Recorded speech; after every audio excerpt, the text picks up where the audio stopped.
শুভ দুপুর, আমন্ত্রণ জানাচ্ছি আমাদের নিয়মিত আয়োজন বিজনেস আওয়ারে। ব্যবসা বাণিজ্য আর অর্থনীতির খবর নিয়ে রবি থেকে বৃহস্পতিবার দুপুর 1টায় প্রচারিত হচ্ছে এই অনুষ্ঠান। গোটা আয়োজনে থাকছে দেশ বিদেশের ব্যবসা বাণিজ্যের খবর ও খবরের বিশ্লেষণ। এছাড়াও আছে শেয়ার বাজার ও মুদ্রা বাজারের আপডেট। আজ পুরো সময় জুড়ে আপনাদের সাথে আছি আমি হোসাইন শাহাদাত। ভারতের আদানি গ্রুপের বিদ্যুৎ কেন্দ্র থেকে উৎপাদন সক্ষমতার পুরো বিদ্যুৎ সরবরাহ চায় বাংলাদেশ। বিদ্যুৎ বিভাগের একজন কর্মকর্তার বরাত দিয়ে এমন খবর প্রকাশ করেছে বার্তা সংস্থা রয়টার্স। তবে জ্বালানি বিশেষজ্ঞরা বলছেন, দেশের কয়লা ভিত্তিক বিদ্যুৎ কেন্দ্রগুলোকে বসিয়ে রেখে আদানির বিদ্যুৎ আনা তাদেরই স্বার্থ হাসিলের নামান্তর। দেশের কেন্দ্রগুলো থেকে আরও সাশ্রয়ী মূল্যে বিদ্যুৎ উৎপাদন করা সম্ভব। ভারতের ঝাড়খণ্ড রাজ্যের গোড্ডায় অবস্থিত আদানি গোষ্ঠীর কয়লা ভিত্তিক এই বিদ্যুৎ কেন্দ্র। এই কেন্দ্রের বিদ্যুৎ পেতে সাবেক প্রধানমন্ত্রী শেখ হাসিনার সময়ে 2017 সালে আদানির সঙ্গে ক্রয় চুক্তি করে রাষ্ট্রায়ত্ত প্রতিষ্ঠান বিদ্যুৎ উন্নয়ন বোর্ড পিডিবি। $200 কোটি নির্মিত এই কেন্দ্র থেকে উৎপাদিত বিদ্যুৎ 25 বছর ধরে কিনবে বাংলাদেশ। কিন্তু গত 3 মাসের বেশি সময় ধরে বিদ্যুতের বকেয়া বিল পরিশোধ নিয়ে বিরোধের কারণে আদানির কেন্দ্র থেকে বিদ্যুৎ সরবরাহ অর্ধেকে নেমেছিল। তবে আসন্ন গ্রীষ্ম মৌসুম সামনে রেখে আদানির বিদ্যুৎ কেন্দ্র থেকে সম্পূর্ণ বিদ্যুৎ সরবরাহের জন্য অনুরোধ জানিয়েছে বাংলাদেশ। এমন খবর প্রকাশ করেছে আন্তর্জাতিক সংবাদ মাধ্যম রয়টার্স। কয়লা ভিত্তিক এই বিদ্যুৎ কেন্দ্রের উৎপাদন সক্ষমতা 1600 মেগাওয়াট। 800 মেগাওয়াট সক্ষমতার 2টি ইউনিট আছে এই কেন্দ্রে। নভেম্বর থেকে একটি ইউনিটের বিদ্যুৎ উৎপাদন ও সরবরাহ বন্ধ। এখন আবার 2টি ইউনিট থেকেই উৎপাদিত সম্পূর্ণ বিদ্যুৎ চেয়েছে বাংলাদেশ। তবে জ্বালানি বিশেষজ্ঞরা বলছেন, আদানির বিদ্যুতের চেয়ে দেশের কয়লা ভিত্তিক কেন্দ্রগুলোতে সাশ্রয়ী মূল্যে বিদ্যুৎ উৎপাদন সম্ভব। আদানির বিদ্যুৎটা আমাদের সুবিধার জন্য কিনিনি, আদানির ব্যবসার জন্য কিনি। আদানির ব্যবসা আগে সরকার থাকতে হতো, সরকার থাকতেও হবে, এটাই কথা, আর তো কোনো কথা নেই। ওই বিদ্যুৎ দিয়ে ওকে পয়সা দিয়ে কিনবো, সেই বিদ্যুৎ দিয়ে কয়লা কিনে নিয়ে এসে ওর কয়লা বিদ্যুৎ না কিনে আমার এতগুলো উৎপাদন ক্ষমতা রয়ে গেছে, সেগুলো তৈরি করে নিতে পারতাম না। বাংলাদেশ বিদ্যুৎ উন্নয়ন বোর্ড রয়টার্সকে জানায়, তারা আদানির কোম্পানিকে মাসে 85 বিলিয়ন বা $8.50 লাখ করে পরিশোধ করছে। এর মাধ্যমে বকেয়া কমিয়ে আনতে চায় পিডিবি। রিয়াদ সুমন, নিউজ 24, ঢাকা। দর্শক, আমরা দেখছিলাম প্রতিবেদন, যেখানে আসলে আদানি থেকে যে বিদ্যুৎ কেনা হচ্ছে বর্তমানে, সেটির পুরো বিদ্যুৎ কিন্তু আমরা এই মুহূর্তে পাচ্ছি না। আবার দেখা যাচ্ছে যে আদানি থেকে আসলে যে বিদ্যুৎ বাংলাদেশ কিনছে, সেটির যে ব্যয় তা অন্য যে কোনো বিদ্যুৎ কেন্দ্র থেকে ব্যয় আসলে অনেক বেশি। এটা নিয়ে আসলে নানান ধরনের সমালোচনা দীর্ঘদিন ধরে হচ্ছিল, এবং এই চুক্তি নিয়েও কিন্তু এক ধরনের ধোঁয়াশা রয়েছে।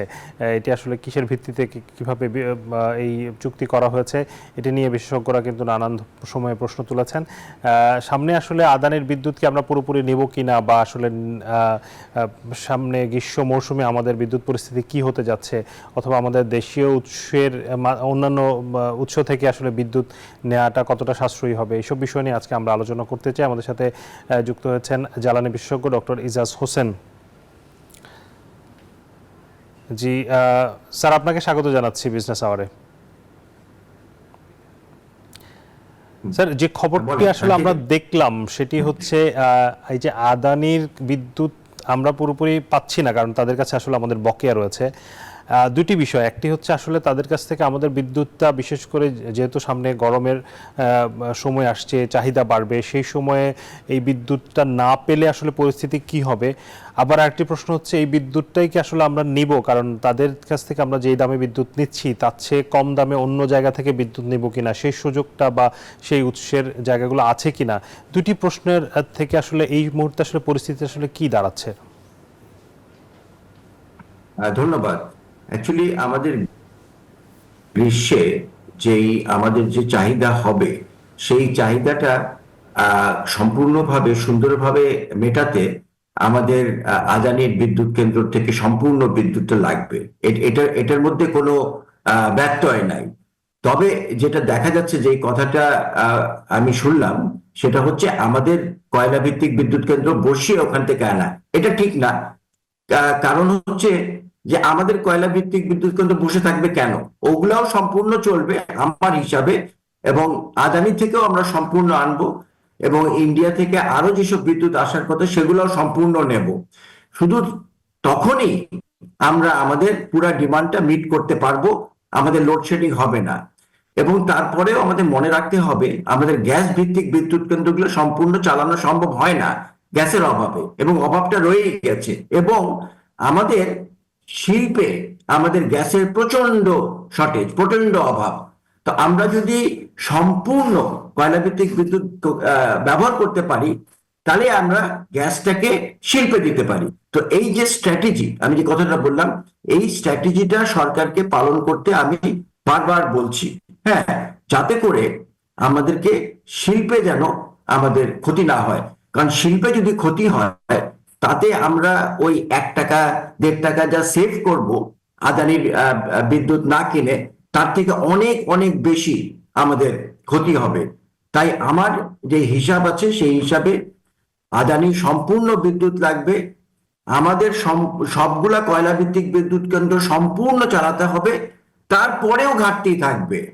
মানে আমাদের গ্যাস বিদ্যুৎ চালার পরেও আমাদের যা হিসাব, তাহলে আমরা মনে করি যে শিল্পে গ্যাসটা দিতে পারবে।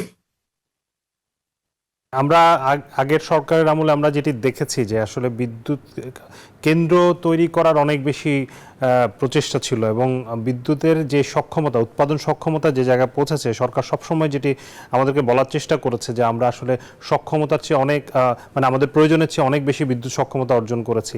সেটি নিয়ে আসলে তো আপনারাও প্রশ্ন করেছেন যে আসলে আসলে আমাদের এত বিদ্যুৎ কেন্দ্র কি আসলে দরকার ছিল কিনা, এবং আমরা বসিয়ে বসিয়ে অনেক ক্যাপাসিটি চার্জ দিচ্ছি।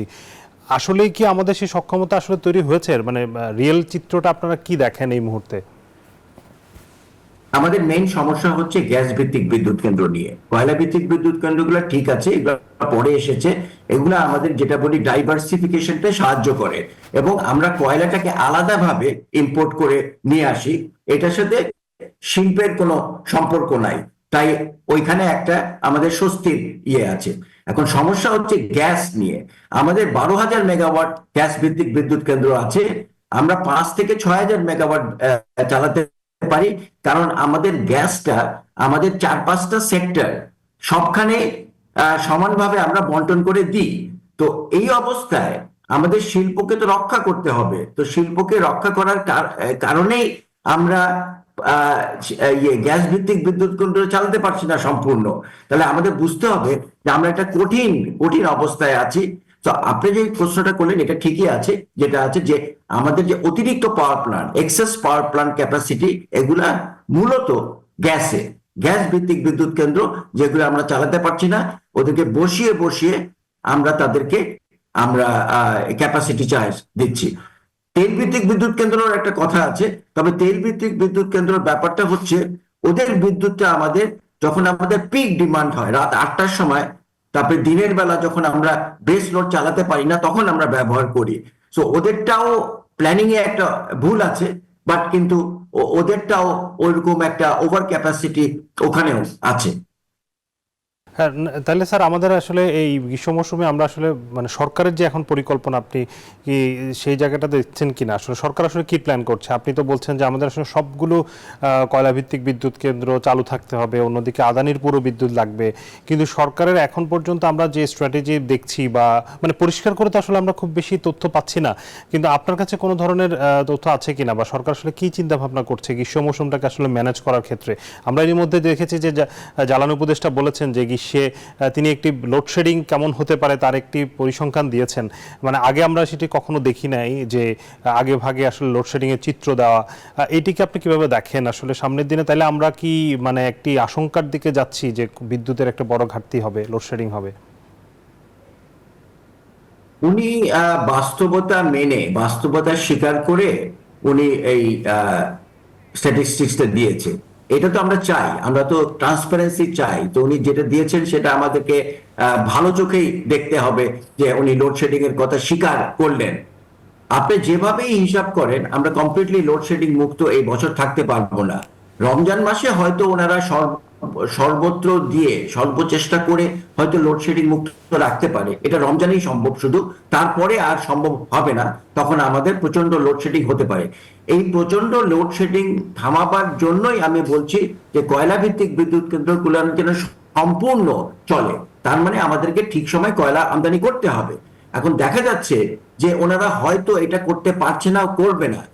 আদানির বিদ্যুৎটা নেয়ার যে সুবিধা, যেটা আমি অনেক আগেই বলেছিলাম যে এটা একটা ডাইভার্সিফিকেশন, ওখান থেকে আমরা রেডিমেড বিদ্যুৎ পাচ্ছি। হ্যাঁ, আমাদেরকে পুরা পুরা পেমেন্টটা করে দিলেই হয়ে যাচ্ছে। কিন্তু আমাদের যদি বিদ্যুৎ কেন্দ্র থেকে আমরা করতে হয়, আমাদেরকে প্রথমে কয়লাটা আনতে হয়, কয়লাটাকে আমাদের বিদ্যুৎ কেন্দ্রে আনতে হয়। তো আমাদের একটা লজিস্টিক্যাল সমস্যা, লজিস্টিক্যাল ঠিক সময় ডলারটা দরকার, অনেক কিছু ব্যাপার আছে। তো সেই জন্যই আদানির বিদ্যুৎ কেন্দ্রটা থেকে সম্পূর্ণ বিদ্যুৎ নেওয়ার ব্যাপারটা সরকার কনসিডার করছে। আমি মনে করিনি এর মধ্যে কোনো রকমের অন্য ধরনের চিন্তা ভাবনা আছে। আমাদের বিদ্যুৎ কেন্দ্রগুলা অবশ্যই সম্পূর্ণ চালাবার ব্যবস্থা করতে হবে, এবং আমাদের কয়লা ভিত্তিক বিদ্যুৎ কেন্দ্র এবং ওই আদানির বিদ্যুৎ কেন্দ্রের মধ্যে প্রায় 1 থেকে 2 টাকার মধ্যে পার কিলোওয়াট আওয়ার পার্থক্য হয়ে যায়। তবে এই যে ডিফারেন্সটা কমাবার কথা আমরা বারবার বলেছি, এবং আদানিও একসময় 1 বছরের জন্য আমাদেরকে এই সুবিধাটা দিয়েছিল। এখন আমাদেরকে নেগোসিয়েশন করে, রিনেগোসিয়েশন করে এই সুবিধাটা আবার নিতে হবে, আদানির কাছ থেকে চাপ দিয়ে হলেও নিতে হবে যে তোমরা এইসব বিদ্যুৎ কেন্দ্র আমাদেরকে এমন ভাবে করিয়েছো যে আমাদের সম্পূর্ণ স্বার্থটা রক্ষা হয় নাই। তো আমি মনে করি আদানির কাছে চাপ দিয়ে ওই জিনিসটা আদায় করলেই আমরা কিন্তু আমাদের বিদ্যুৎ কেন্দ্র থেকে যা বিদ্যুতের দাম হবে ওদেরটা সম পরিমাণ হবে, সম মানের হবে, সম কষ্টের হবে আর কি। স্যার, একটু বড় আকারে যদি আলোচনাটা করতে চাই, লাইক মানে সামনে বাজেট আসছে, আমরা জানি প্রতি বছরে, আমরা গত 15 বছরে যদি ট্রেন্ড দেখি, প্রতি বছর সর্বোচ্চ বরাদ্দপ্রাপ্ত খাত হিসেবে জ্বালানি এবং বিদ্যুৎ খাতকে আমরা দেখে থাকি। সেই জায়গাতে আগামী বাজেটে আসলে তাহলে স্ট্র্যাটেজিটা কেমন হবে? কারণ নতুন বিদ্যুৎ কেন্দ্র করার ক্ষেত্রে নিশ্চয়ই সরকার এই মুহূর্তে আবার নতুন করে কোনো চুক্তি করবে বলে আমাদের মনে হয় না, যেহেতু আমাদের আসলে একটা বড় ধরনের ঘাটতি আছে। সঞ্চালন লাইনগুলোকে, বিতরণ লাইনগুলোকে শক্তিশালী করা, সেই জায়গাতে আগামী বাজেটের আসলে স্ট্র্যাটেজি কেমন হওয়া উচিত? দেখেন, আগামী বাজেটের স্ট্র্যাটেজি আমি মনে করি should mainly focus on the energy sector. হ্যাঁ, মানে আমাদের গ্যাস সেক্টরের উপরেই তাদেরকে প্রাধান্য দিতে হবে। গত 10 বছর ধরে আমরা দেখতে পাচ্ছি যে গ্যাস সেক্টর, যেখানে আমাদের গ্যাস উত্তোলন করতে হবে, তারা 10%ও বরাদ্দ পায় না। সবই বরাদ্দ চলে যেত এই বিদ্যুৎ সেক্টরে, এবং বিদ্যুৎ সেক্টরের আজকে যে দুর্দশা, এটার মূল কারণই হচ্ছে যে ওইখানে নতুন নতুন বিদ্যুৎ কেন্দ্র করার জন্য সরকার প্রচেষ্টা নিয়েছে, কিন্তু এনার্জি সেক্টর, যেখানে আমাদের গ্যাস উত্তোলন করতে হবে, সেখানে দেয় নাই। কিন্তু এইবার তো সরকার একটা প্রতিশ্রুতি বদ্ধ যে আমরা এই বছরের মধ্যেই 50টা করব এবং আগামী বছরের মধ্যে 100টা করব, আরো 100টা। এরকম একটা বিরাট পরিকল্পনা বাস্তবায়ন যদি করতে হয়, তাহলে বাজেটে অনেক অনেক টাকা দিতে হবে। অবশ্যই পাওয়ার সেক্টরের বাজেটটা কমপ্লিটলি স্টপ করে রাখতে হবে। আমাদের পাওয়ার সেক্টরে যেটা লাগবে সেটা হচ্ছে রানিং কস্ট, অপারেশনাল কস্ট। হ্যাঁ, যে যখন তাদের যতখানি ডলার লাগবে গ্যাস এলএনজি কেনার জন্য, তেল কেনার জন্য আর কয়লা কেনার জন্য, এই টাকাটা যেন তারা পায় ডলারে, ওইটাই ইম্পর্টেন্ট। কারণ ওনাদের টাকা থাকবে, ওনাদের টাকা কালেক্ট করতে পারবেন। অবশ্যই এই বছরও একটা ভর্তুকি দিতে হবে, তো বাজেটে ওই ভর্তুকিটা রাখতে হবে, ওইটা ওনারা জানেন। তবে বেশিরভাগ টাকা এইবার এনার্জি সেক্টর, গ্যাস উত্তোলনের জন্য বরাদ্দ করতে হবে, কারণ ওইটার উপরে আমাদের সবকিছু নির্ভর করবে ভবিষ্যতের এনার্জি সিকিউরিটি। জি স্যার, একটু যদি অন্য একটা প্রসঙ্গে আসি, যে বিদ্যুৎ এবং জ্বালানি খাতে আসলে বড় ধরনের দুর্নীতির অভিযোগ আছে, বড় ধরনের অনিয়ম আছে, অভিযোগ আছে, এবং এখান থেকে প্রচুর টাকা লুটপাট হয়েছে, এমন নানান খবর আমরা বিভিন্ন সময়ে পেয়েছি। এই জায়গায় এখনো পর্যন্ত সরকার আসলে সেভাবে নজর দিতে আমরা দেখিনি। অন্যান্য অনেক খাতে আমরা দেখছি বাংলাদেশ ব্যাংকের যারা অনিয়ম করেছে তাদের বিরুদ্ধে ব্যবস্থা হচ্ছে, দুদক সেখানে অভিযান চালাচ্ছে, মামলা হচ্ছে, কিন্তু অন্যান্য জায়গায়ও হচ্ছে, কিন্তু বিদ্যুৎ এবং জ্বালানি খাতে এখন পর্যন্ত আমরা সেভাবে দেখি নাই। সেই জায়গাটাতে আসলে সরকার কি কোনোভাবে স্কিপ করে যাচ্ছে? মানে এখানে আসলে নজরটা কেন নাই, বা কতটা জরুরি এখানে নজর দেওয়াটা? এখানে নজরটা অবশ্যই জরুরি, কারণ আমরা তো দেখতে পাচ্ছি আমরা বিদ্যুৎ এবং জ্বালানির ব্যাপারে কতখানি কষ্ট পাচ্ছি সারা দেশ, এবং এই যে বোঝাটা, এটার আমাদেরকে আরো 10-15 বছর বইতে হবে এটা। তো অবশ্যই আমাদের এখানে দেয়া উচিত যে কি করা যায়, কিন্তু সমস্যা হচ্ছে যে এই যে চুক্তিগুলা, যতগুলো চুক্তি করেছে এইসব বিদেশি কোম্পানি আর বাইরের কোম্পানি, আর আমাদের দেশি লোকরাই বিদেশি কোম্পানির সাথে সংযুক্ত হয়ে করেছে, এই চুক্তিগুলো এমন করে করেছে যে এই চুক্তিগুলা যদি আমরা ভঙ্গ করি আর অমান্য করি, আমাদের দেশের উপরে একটা খুব খারাপ ইনভেস্টমেন্টের ক্লাইমেটের ব্যাপারে একটা খারাপ প্রতিক্রিয়া হতে পারে। হ্যাঁ, কিছুটা হবে, কিন্তু কতটুকু হবে আমরা ঠিক জানি না।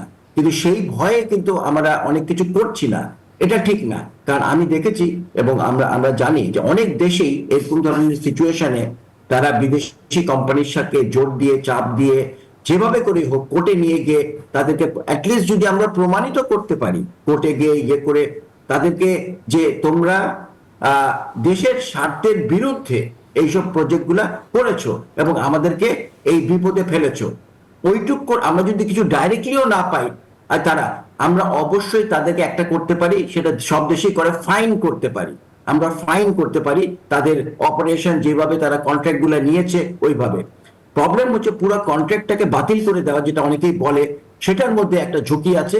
সেটাতে দুইটা ঝুঁকি, একটা হচ্ছে তারা সভরেন গ্যারান্টি ইউজ করে বিদেশি কোর্টে গিয়ে আমাদের এগেনস্টে কেস করে জিতে যেতে পারে। আরেকটা হচ্ছে আমাদের ইনভেস্টমেন্ট ক্লাইমেটটার ব্যাপারে লোকরা দেখতে পারে এই দেশে ইনভেস্ট করলে ইনভেস্টমেন্ট গুলা সিকিউরিটি নাই, সো ওখানে একটা সমস্যা আছে। সো এইসব কারণেই এই এনার্জি মিনিস্ট্রি এবং পাওয়ার মিনিস্ট্রি ওইভাবে ওনাদের এগেনস্টে চাচ্ছে না। তো আমাদের দুই রকম গ্রুপ আমাদেরকে ক্ষতিগ্রস্ত করেছে। একটা গ্রুপ হচ্ছে তেল ভিত্তিক বিদ্যুৎ কেন্দ্র, যেগুলো আমাদের 15 বছর ধরে চলেছে। আরেকটা হচ্ছে বড় বড় গ্যাস বিদ্যুৎ কেন্দ্র, যেগুলোর প্রয়োজন নাই তাও করা হয়েছে। হ্যাঁ, তো এখন তাদেরকে কোনোভাবে না কোনোভাবে আমি মনে করি একটা পানিশমেন্টের আওতায় আনতে হবে। সেই পানিশমেন্টে কি হবে বলা ডিফিকাল্ট, এটা একটা নেগোসিয়েশনের মধ্যে তাদেরকে এনে আমাদেরকে এগোতে হবে।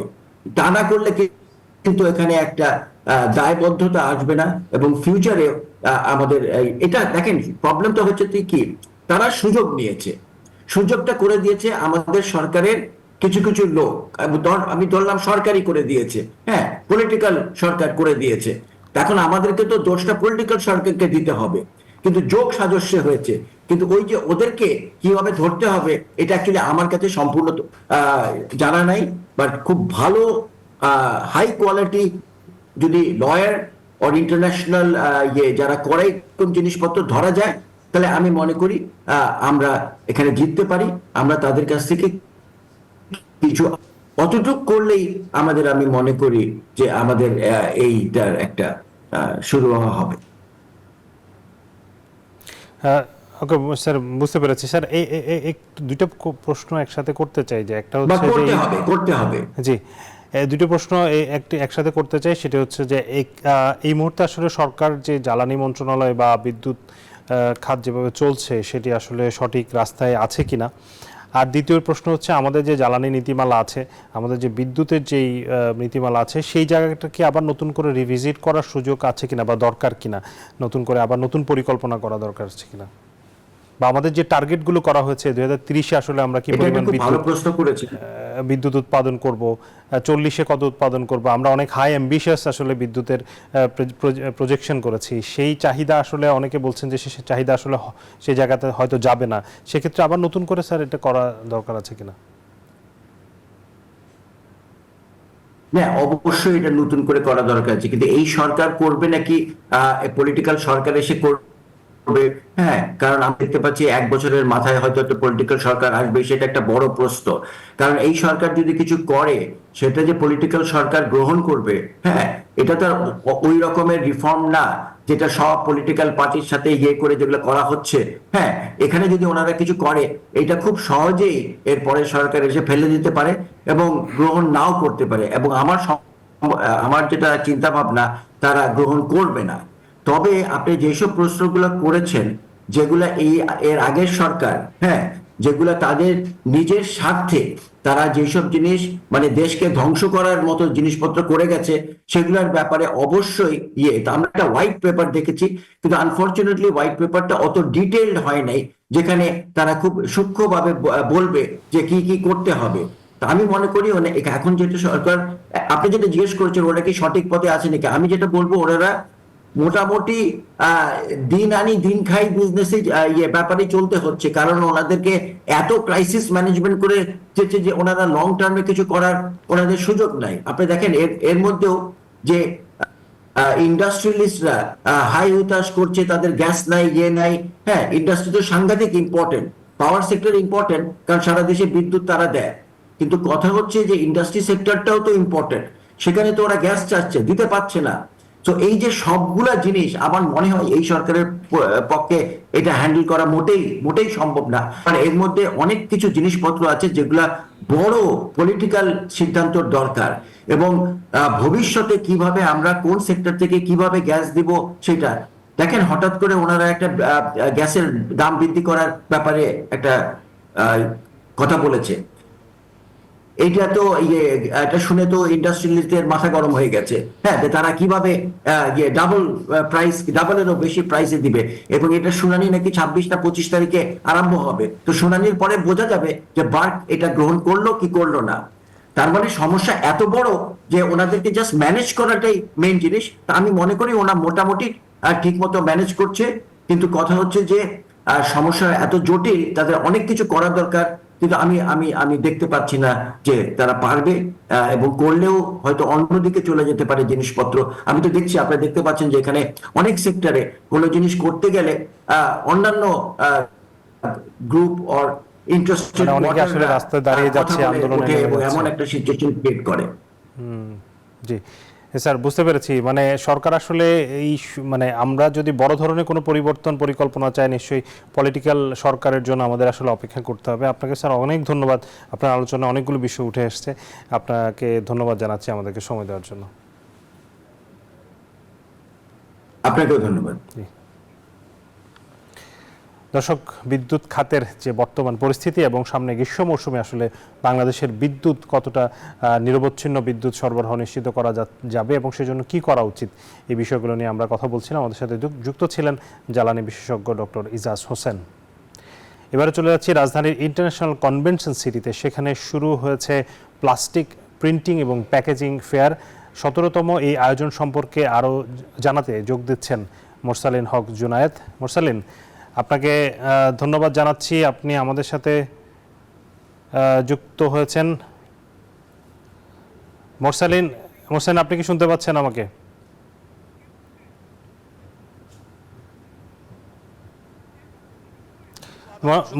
মোরসালিন, আপনি আমাদেরকে একটু জানান যে আসলে মেলা শুরু হয়েছে, আমরা জানি প্লাস্টিক আমাদের দেশে অনেক বড় একটি সেক্টর এবং সম্ভাবনাময় একটি খাত। প্লাস্টিক থেকে আসলে আমাদের দেশীয় চাহিদা শুধু মিটছে না, আসলে আমরা রপ্তানিও করছি। এই প্লাস্টিক এবং প্যাকেজিংয়ের বড় একটি ফেয়ার, সবচেয়ে বড় যে মেলা হচ্ছে, সেটির এই মুহূর্তে আসলে পরিস্থিতি কি? কতগুলো কোম্পানি সেখানে জয়েন করেছে এবং তারা কি বলছে?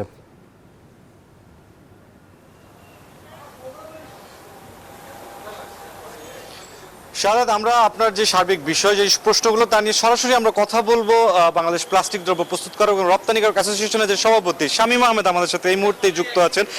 জনাব শামীম আহমেদ, আমরা যে বিষয়টি জানতে চাচ্ছি যে 17তম আন্তর্জাতিক এই প্লাস্টিক প্রিন্টিং এবং প্যাকেজিং মেলার ইন্ডাস্ট্রি ফেয়ার আপনারা আয়োজন করেছেন, মূল লক্ষ্য এবং উদ্দেশ্যটা কি? Thank you very much. আমি চ্যানেল নিউজ 24-কে স্বাগত জানাই যে আজকে আপনারা এখানে কাভারেজ করার জন্য আসছেন। প্লাস্টিক ইন্ডাস্ট্রির এক্সপো, এটা 17তম এক্সিবিশন এটা, এবং এটা আমরা 2002 সালে শুরু করেছিলাম। উই স্টার্টেড উইথ 42 বুথস, এবার আমাদের হচ্ছে 800 বুথস। সো আমাদের গ্রোথটা 200 টাইমস বেশি হয়েছে, ভিজিটারও এরকম হচ্ছেন। তো আমরা বুঝতে পারেন যে ইট ইজ সো ইম্পর্টেন্ট, এবং এটা মেন পারপাসটা হচ্ছে যে আমাদের যে এসএমই খাতে যারা করছেন, নতুন উদ্যোক্তা যারা আসছেন, তারা টেকনোলজি পাবেন, প্রসেস পাবেন এবং সব কিছু নিয়ে তারা তাদের নিজেকে উদ্যোগী করতে পারবেন এবং ইন্ডাস্ট্রি নতুন নতুন ইনোভেশনগুলো এই ফেয়ারে আসে এবং আমাদের লোকাল ম্যানুফ্যাকচারার যারা আছেন তাদের উন্নত মানের প্রোডাক্ট পণ্যগুলো নিয়ে আসেন, যারা বিদেশি যারা আছেন তাদেরকে এই পণ্যগুলো উপস্থাপন করেন এবং বিশ্ববাজারে এক্সপোর্টটা একটা বিরাট মার্কেট পায়। এটা হলো একটা বিষয়। আর সেকেন্ডলি হলো যে প্রায় 1500 এক্সিবিটর এবং বায়ার মিলে আসছেন এখানে এবং তারা আমাদের মেলাটা এনজয় করছেন। আমরা আশাবাদী যে এই মেলাতে বিশ্ববাজারে আমরা আমাদের ইয়েটা গড়ে তুলতে পারবো। আপনি জানেন বিশ্বব্যাপী অনেক হাজার হাজার মেলা হয়, কয়েক ডজন মেলা প্লাস্টিকের হয়। প্লাস্টিকের এই মেলাটা সাউথ ইস্ট এশিয়ার one of the largest fair এবং বাংলাদেশ, ইন্ডিয়া, পাকিস্তান মিলে এটা দিস ইজ লার্জেস্ট ফেয়ার এবং প্রচুর পরিমাণে 19টা দেশ থেকে প্রচুর পরিমাণে এক্সিবিটরও আসছেন। বাংলাদেশের 160টা বুথ এসছে, 70 ব্র্যান্ড ওনার্স এইখানে জয়েন করেছেন এবং আমরা খুব আশাবাদী যে এই 16তম ফেয়ারের মতো 17তম ফেয়ারও অত্যন্ত সাকসেসফুল হবে। আমার আরেকটি প্রশ্ন রয়েছে যে ভেন্যু হিসেবে আপনারা যে জায়গাটিকে পছন্দ করেছেন এবং নির্বাচন করেছেন, ভেন্যু নিয়ে যদি একটু বলেন যে আইসিসিবির এই যে সর্ববৃহৎ যে টেন্ট 1,34,000 বর্গফুটেরও বেশি আয়তন দেওয়া হয়েছে, আপনারা কেমন দেখছেন, কিরকম আয়োজন? এই মানে বুথটা ইজ ভেরি নিউ এবং আমরা প্রথমবারের মতো এই বুথে এক্সিবিশন করছি এবং it is excellent, it is very much international standard এবং সব কিছু অত্যন্ত ভালো। আমরা অত্যন্ত হ্যাপি, আমরা যারা এক্সিবিটার আসছি, আমরা যারা অর্গানাইজার আছে, আমরা উই আর ভেরি হ্যাপি এবং আই হোপ দ্য আইসিসিবি এই টেন্টটা এইভাবে মেনটেন করবেন ইন দ্য ফিউচার এবং এটা আমাদের দেশের একটা প্রচার ইমেজ বিল্ড আপ করতে যথেষ্ট পরিমাণে সাহায্য করবে। ধন্যবাদ জনাব শামীম আহমেদ আপনাকে নিউজ 24 এর সাথে যুক্ত হওয়ার জন্য। শাহাদাত, আপনি শুনছিলেন 17তম আন্তর্জাতিক প্লাস্টিক প্রিন্টিং এবং প্যাকেজিং ফেয়ার, ইন্ডাস্ট্রি ফেয়ারের যে আয়োজনটি, এই আয়োজন ঘিরে সার্বিকভাবে জানালেন আমাদেরকে বাংলাদেশ প্লাস্টিক দ্রব্য প্রস্তুতকারক ও রপ্তানিকারক অ্যাসোসিয়েশনের সভাপতি শামীম আহমেদ। পাশাপাশি কিন্তু তিনি এই যে আন্তর্জাতিক মোরসালিন, আপনাকে একটি প্রশ্ন যদি আমি আপনার মাধ্যমে, মোরসালিন আপনি কি আমাকে শুনতে পাচ্ছেন? হোসেন, আপনি যদি আমাকে শুনতে পান, আপনার মাধ্যমে আপনি যদি শামীম আহমেদকে আরেকবার একটু প্রশ্ন করতে পারেন যে এই মুহূর্তে আসলে আমাদের প্লাস্টিক শিল্পের পরিধিটা আসলে কেমন, কতগুলো প্রতিষ্ঠান এই মুহূর্তে প্লাস্টিক পণ্য উৎপাদন করছে এবং আমাদের দেশীয় চাহিদার কতটা আমরা মেটাতে পারছি এবং রপ্তানি সম্ভাবনাটা আসলে কেমন, যদি এই প্রশ্নটা করতে পারেন।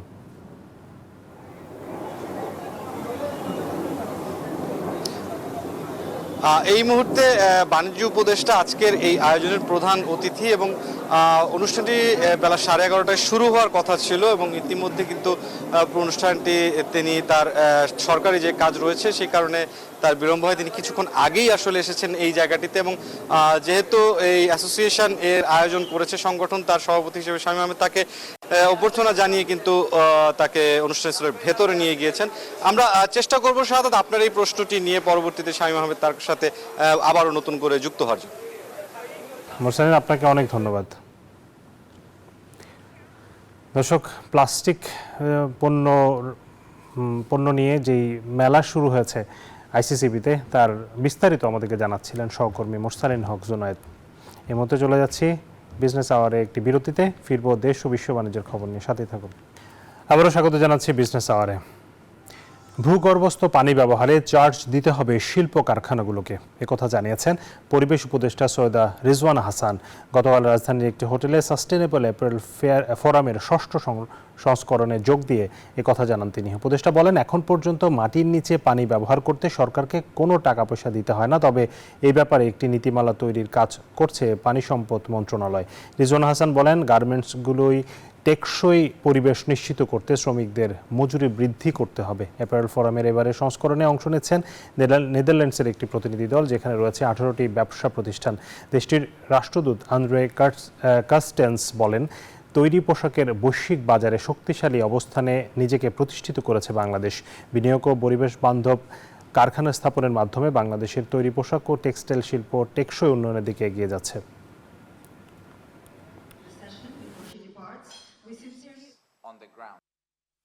But the sector has actually demonstrated leadership.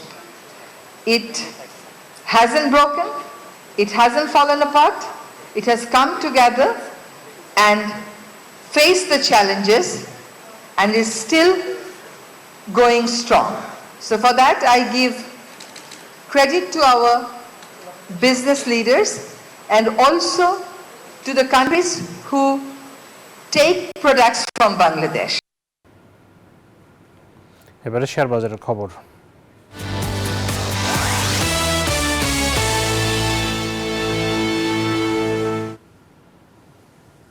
Share বাজারের খবর জানতে এবার সরাসরি যাচ্ছি ঢাকা স্টক এক্সচেঞ্জের ওয়েবসাইটে। ইতিবাচক ধারায় লেনদেন চলছে আমরা দেখতে পাচ্ছি এখন পর্যন্ত।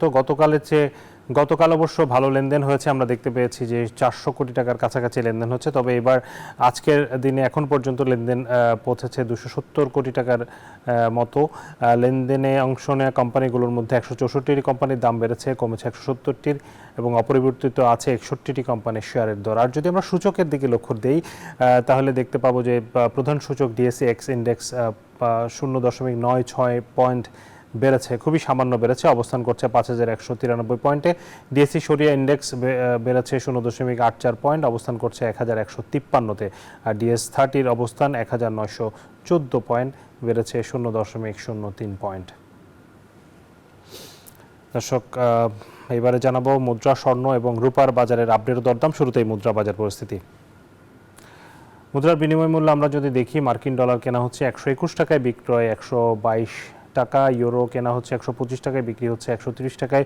পাউন্ড কেনা হচ্ছে 150 টাকায়, বিক্রি 155। চীনা ইউয়ানের ক্রয় মূল্য 15 টাকা 50 পয়সা, বিক্রয় 17 টাকা 30 পয়সা। সৌদি রিয়াল কেনা হচ্ছে 32 টাকা 50 পয়সা, বিক্রি 33 টাকা 30 পয়সা। ভারতীয় রুপির দাম 1 টাকা 35 পয়সা ক্রয় মূল্য, বিক্রয় 1 টাকা 45 পয়সা। স্বর্ণের দরদাম জানাবো। 22 ক্যারেট স্বর্ণের দাম পড়ছে এই মুহূর্তে প্রায় 1,50,000 টাকা প্রতি ভরি। 21 ক্যারেটের দাম 1,43,000। 18 ক্যারেটের দাম পড়ছে 1,22,577 এবং সনাতন সোনা বিক্রি হচ্ছে 1,09,17 টাকা প্রতি ভরি। রূপার দরদাম জানাবো। 22 ক্যারেট রূপা প্রতি ভরির দাম 2,578 টাকা, 21 ক্যারেট 2,449, 18 ক্যারেটের দাম পড়ছে 2,111 এবং সনাতন রূপা বিক্রি হচ্ছে 1,586 টাকায়।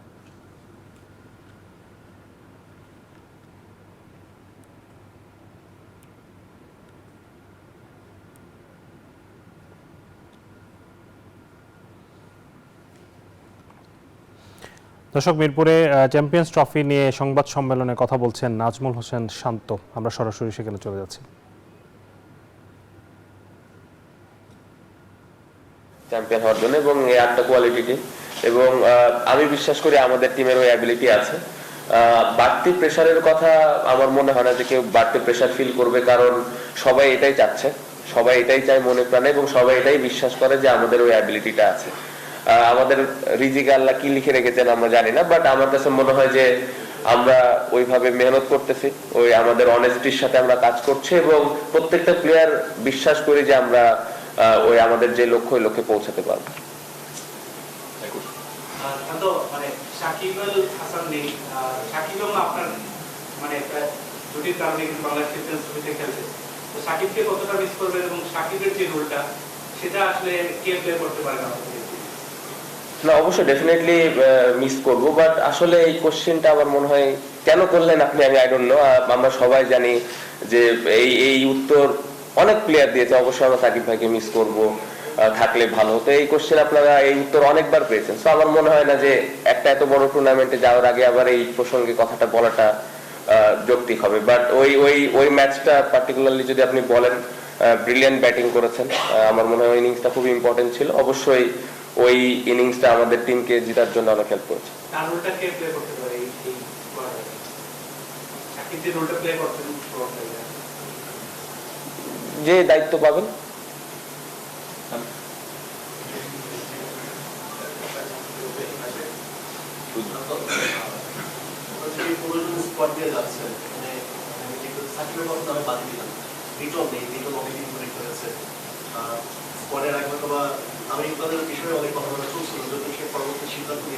এমন কোন ক্রিকেটার পার্টিকুলার ক্রিকেটার যে স্পটে থাকলে আপনার কাছে মনে হতো যে এই স্পট আরো বেশি স্ট্রং হতো বা আপনার জন্য আরেকটু ভালো হতো?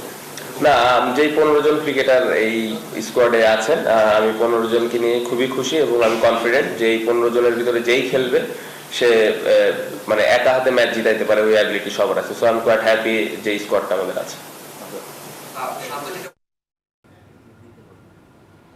দর্শক, মিরপুরে চ্যাম্পিয়ন্স ট্রফি নিয়ে বক্তব্য রাখছিলেন অধিনায়ক নাজমুল হোসেন শান্ত। আমরা যাচ্ছি আরেকটি বিরতিতে, ফিরবো একটু পর, সাথেই থাকুন। স্বাগত আরেকবার, দেখছেন বিজনেস আওয়ার। বাজারে চালের দাম বাড়ছেই, এ নিয়ে বিস্তারিত জানাতে দিনাজপুর থেকে যুক্ত হচ্ছেন ফখরুল হাসান পলাশ এবং কুষ্টিয়া থেকে মাহতাব উদ্দিন লালন। শুরুতে যাচ্ছি দিনাজপুরে।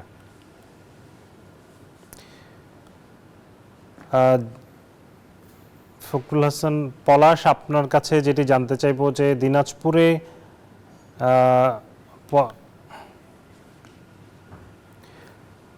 পলাশ, আপনি কি আমাকে শুনতে পাচ্ছেন?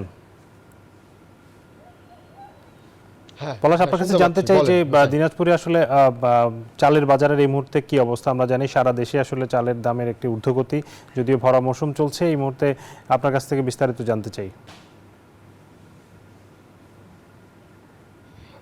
আপনাকে একটু জানিয়ে রেখে, আসলে চালের যে বাজার সেটি কিন্তু আমরা দেখেছি যে এই ভরা মৌসুম যেহেতু চলতেছে আপনার আমন ধানের, আমরা আসলে সচরাচর যেই চালগুলো খেয়ে থাকি, বিশেষ করে হচ্ছে বিরিধান 28, বিরিধান 29, মিনিকেট সহ বিভিন্ন ধান, সেগুলো কিন্তু আসলে এই মৌসুমে কিন্তু আসলে এইগুলো আসলে কৃষক আবাদ করে না। সেটি একেবারে বড় মৌসুমে যেটি আবাদ করছে আসলে কৃষক, সেটি কিন্তু আসলে এই উঠলে তারপরে কিন্তু আসলে এই দাম, অর্থাৎ এই চালের যে ঊর্ধ্বগতি, সেটি কিন্তু অনেকটাই কমবে বলে কিন্তু বিশেষজ্ঞ যারা রয়েছে, বিশেষ করে চালের এবং ধানের সাথে সংযুক্ত যারা রয়েছে, তারা কিন্তু আমাকে জানিয়েছে। এবং আপনাকে আরেকটু জানিয়ে রাখি যে বিশেষ করে আমরা দেখেছি যে ধান চাল সংগ্রহ অভিযান যেটি চলছে আসলে খাদ্য বিভাগে, সেটাও কিন্তু আসলে ধান কিন্তু অনেকেই দিতে নারাজ, কারণ ধানের দাম এখন জানেন যে বাজারে অনেকটাই বেশি, যে কারণে কিন্তু আমরা দেখেছি যে 10% মাত্র ধানের যে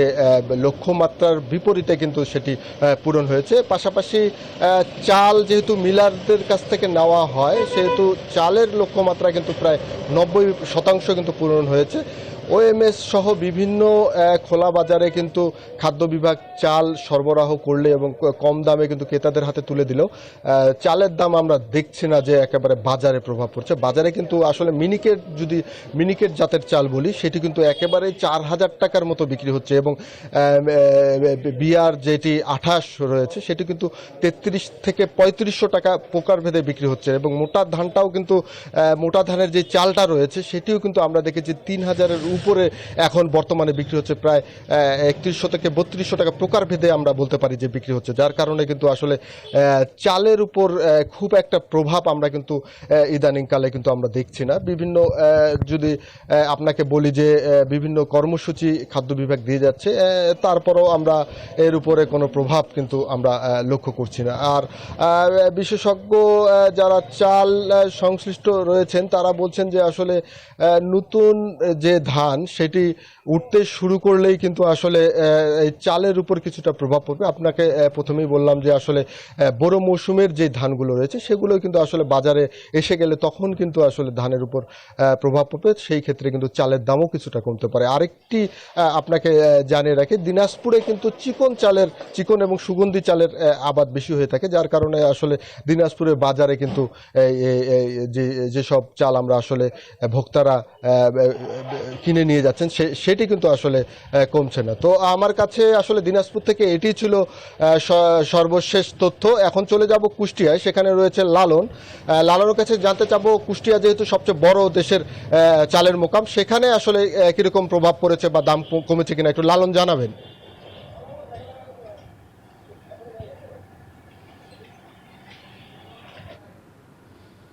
আপনি কি বলেছেন, দেশের অন্যতম বৃহৎ চালের মোকাম কুষ্টিয়ার খাজানগরে কিন্তু প্রায় 5 থেকে 600 চালকল রয়েছে। আমি এই চালকল যারা মালিক রয়েছেন বা ব্যবসায়ী রয়েছেন এখানে, আমি তাদের সাথে কথা বলেছিলাম।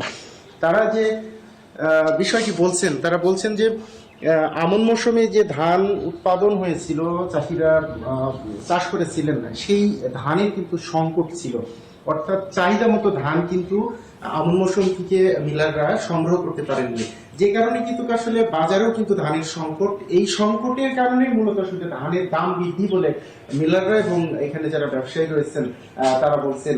এই ধানের দাম বৃদ্ধির ফলে সরকার ধান চাল সংগ্রহের যে অভিযান শুরু করেছিল গত নভেম্বর মাস থেকে, সেই অভিযানও কিন্তু আসলে অভিযানটি কিন্তু এখন ব্যর্থ হওয়ার পথে এই জন্য বলছি, কুষ্টিয়াতে 6,700 মেট্রিক টন ধান সংগ্রহের লক্ষ্যমাত্রা খাদ্য বিভাগ নিলেও কিন্তু মাত্র 47 মেট্রিক টন ধান কিন্তু এই এখন পর্যন্ত তারা সংগ্রহ করতে পেরেছেন। যদিও আসলে ডিলারদের বিভিন্নভাবে প্রলোভিত করে কিন্তু তারা এই চালের যে লক্ষ্যমাত্রা সেটি প্রায় লক্ষ্যমাত্রার কাছাকাছি পৌঁছেছেন, কিন্তু ধানের যে লক্ষ্যমাত্রা সেটি কিন্তু আসলে কুষ্টিয়াতে পূরণ হচ্ছে না। তো এক কথায় বলা যায় যে ধানের সংকটের কারণেই কিন্তু আসলে চালের বাজার বৃদ্ধি এবং সরকারের যে ধান চাল সংগ্রহের অভিযান সেটিও কিন্তু আসলে ব্যাহত হওয়ার পথে। শাহাদাত, এই ছিল আমার কাছে কুষ্টিয়া থেকে ধান চালের বাজার নিয়ে সর্বশেষ। লালন, আপনাকে ধন্যবাদ জানাচ্ছি। ফখরুল হাসান পলাশ, আপনাকেও। দর্শক, চালের বাজারের পরিস্থিতি জানাচ্ছিলেন কুষ্টিয়া এবং দিনাজপুর থেকে আমাদের সহকর্মীরা। এবারে চলে যাচ্ছি পরবর্তী সংবাদে। আমাদের হাতে যে সংবাদ আছে, জনপদের শিল্প ও বাণিজ্যের খবর জানাবো এবার।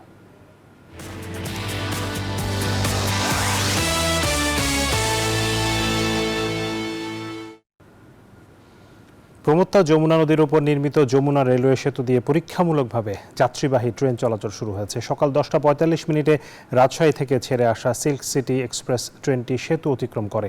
সকাল থেকে নিয়মিত ট্রেন চলবে নতুন তৈরি এই রেল সেতুতে। এতে করে বঙ্গবন্ধু সেতু হয়ে ট্রেন চলাচল বন্ধ হচ্ছে বলে জানান প্রকল্প পরিচালক। 4.8 কিলোমিটার দীর্ঘ যমুনা রেল সেতুতে দুটি লাইন থাকলেও প্রথমে একটি লাইন দিয়েই উভয় দিকে ট্রেন চলাচল করবে বলে জানান তিনি। 2020 সালের আগস্ট মাসে যমুনা রেল সেতুর নির্মাণ কাজ শুরু হয়।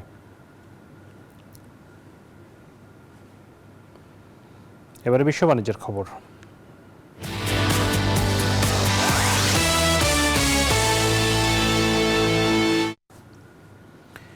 কৃত্রিম বুদ্ধিমত্তা শিল্পের উন্নয়নের জন্য মঙ্গলবার নতুন কৌশল ঘোষণা করেছে দক্ষিণ কোরিয়া। এই নতুন উদ্যোগের লক্ষ্য হল প্রতি বছর 10,000 দক্ষ এআই বিশেষজ্ঞ তৈরি করা। দ্য কোরিয়া টাইমসের প্রতিবেদনে বলা হয়েছে, এর পাশাপাশি আধুনিক এআই প্রযুক্তি নির্ভর শহর গড়ে তোলার প্রতিশ্রুতি দিয়েছে দক্ষিণ কোরীয় সরকার, যেখানে কাজ, জীবনযাপন এবং বিনোদন একসাথে উপভোগ করার সুযোগ থাকবে। এদিকে দক্ষিণ কোরিয়াকে বিশ্বের দ্বিতীয় শ্রেণীর এআই দেশ হিসেবে চিহ্নিত করেছে যুক্তরাষ্ট্রের অন্যতম শীর্ষস্থানীয় পরামর্শ প্রতিষ্ঠান বোস্টন কনসাল্টিং গ্রুপ। সৌদি আরবের বাণিজ্যমন্ত্রী ডক্টর মাজেদ বিন আবদুল্লাহ আল কাসাবির সঙ্গে সাক্ষাৎ করেছেন দেশটিতে নিযুক্ত বাংলাদেশের রাষ্ট্রদূত মোহাম্মদ দেলওয়ার হোসেন। মঙ্গলবার অনুষ্ঠিত বৈঠকে ঢাকা রিয়াদের মধ্যকার অর্থনৈতিক সম্পর্ক জোরদারের অঙ্গীকার করেন তারা। এ সময় রাষ্ট্রদূতকে বাংলাদেশের পক্ষ থেকে ব্যবসায়িক চ্যালেঞ্জ, সুযোগ এবং চাহিদা সংক্রান্ত একটি প্রতিবেদন প্রস্তুতের অনুরোধ করেন মন্ত্রী।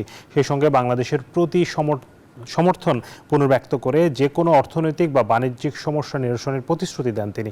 পরে রাষ্ট্রদূত সৌদি মন্ত্রীর কাছে সম্প্রতি প্রকাশিত সৌদি বাংলাদেশ অর্থনৈতিক ম্যাপিংয়ের কপি হস্তান্তর করেন।